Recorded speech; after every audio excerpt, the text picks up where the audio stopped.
Okey, Assalamualaikum warahmatullahi wabarakatuh.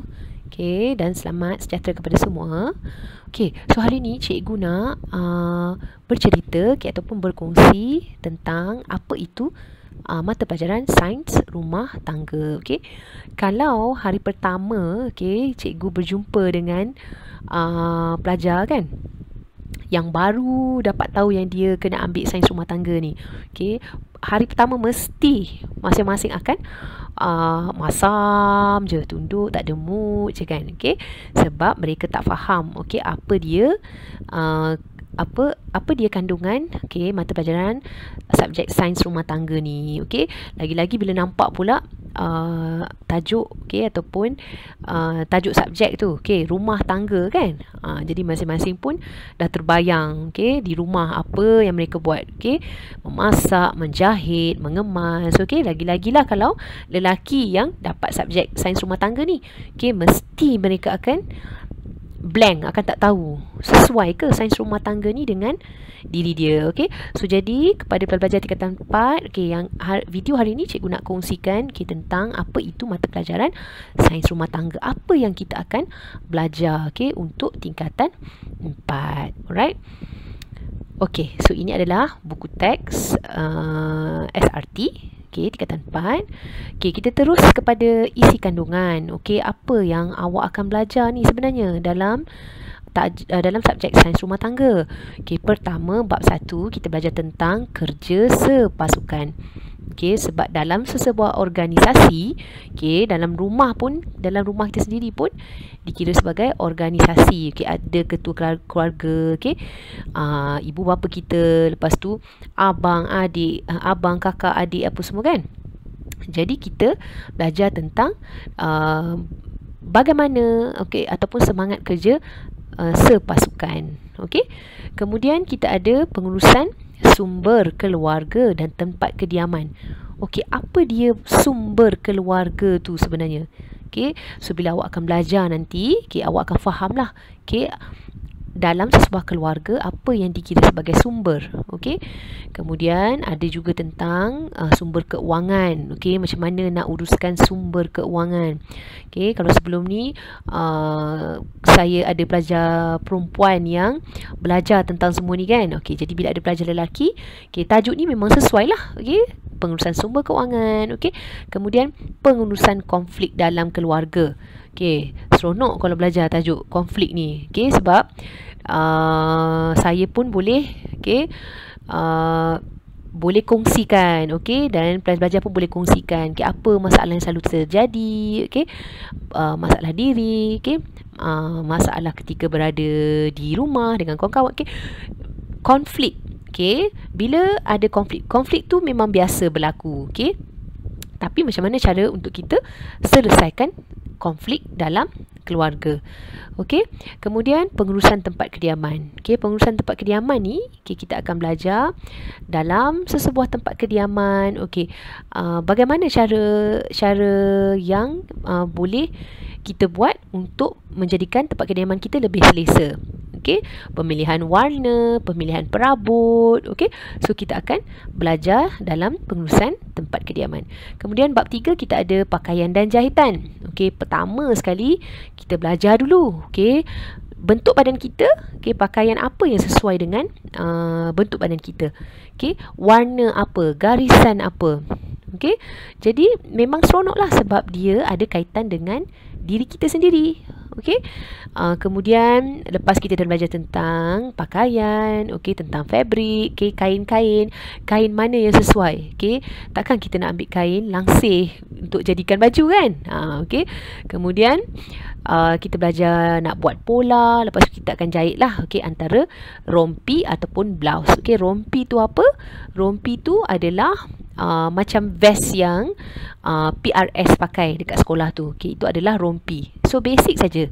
Okey, rompi ataupun blouse, baju saja. Okey, jadi jangan risau. Okey, orang lain boleh buat sebelum ni. Okey, pelajar-pelajar lelaki pun di sekolah lain semua boleh buat. Okey, jadi okey, ambil okey sebagai cabaran untuk diri sendiri. Okey, lelaki ataupun perempuan. Walaupun awak tak pernah pegang mesin jahit, okey.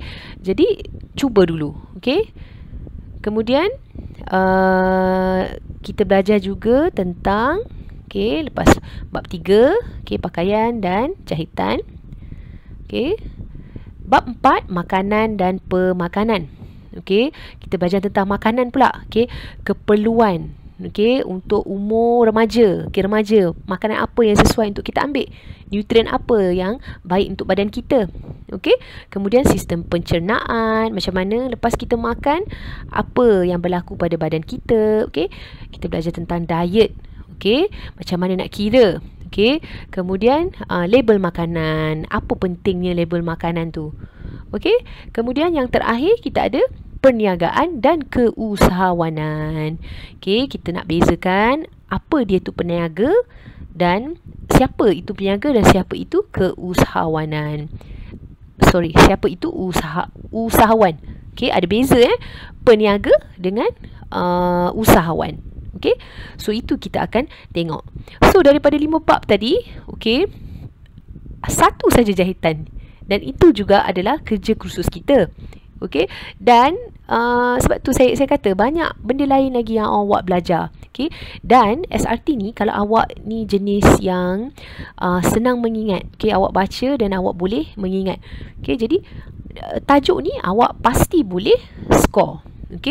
Untuk yang tak beberapa nak redha tu kan, subjek SRT ni, awak ambil sebagai cabaran. Jadikan bahawa subjek ni boleh cantikkan sijil awak lagi. Boleh bagi A dekat situ. So next saya akan terangkan tentang saya akan tunjuk je lah sekali imbas tentang kerjaya dalam bidang sains rumah tangga. Kalau ada yang berminat, ini adalah contoh kerjaya yang awak boleh boleh target lah bila awak dah habis sekolah nanti. Pertama berkaitan dengan pemakanan, food studies, tentang nutrien, tentang kandungan-kandungan dalam makanan. Kemudian kita ada pereka fashion, usahawan, tukang jahit profesional, pengurus butik, dietitian, pakar pemakanan. Kalau di hospital tu ada dietitian, pakar pemakanan. Kemudian kita ada penyidikan makanan, juru foto makanan, pakar runding penyediaan menu, pengurus restoran, chef, celebrity chef, usahawan, industri, usahawan lah, guru pensyarah dan pakar motivasi. Itu yang diterangkan dalam slide ni lah. Tapi apa pun subjek yang kita belajar, sebenarnya kita pun tak tahu kan future kita macam mana. Yang penting untuk belajar form 4 dan form 5, cantikkan sijil SPM awak dulu. Cuba dapatkan seberapa banyak yang awak boleh skor. Buat betul-betul. Jadi itu saja video saya hari ini untuk pengenalan kepada subjek SRT. So nanti saya harap semua dapat menerima, berfikiran terbuka. Belum mula, kosongkan dulu minda awak. Jangan cakap susah, tak boleh, tak minat. Cuba dulu, dan kalau betul-betul awak rasa tak sesuai dengan diri awak, then awak bolehlah, awak boleh pilih tajuk lain. Tapi kalau awak rasa awak boleh tajuk ni, awak boleh mata pelajaran ni, dan dia boleh menyumbang kepada mencantikkan sijil SPM awak, teruskan. Tapi kena beri komitmen. Tak boleh selalu tak datang sekolah lah. Sebab kita ada kerja kursus lah. Untuk tingkatan 4 ni, kerja kursus awak memang jahitan. Jadi percaya cakap saya, untuk mereka yang tak pernah menjahit, inilah peluang awak, untuk buktikan yang awak boleh jahit dari tak tahu, boleh hasilkan sehelai pakaian. So itu saja dari saya.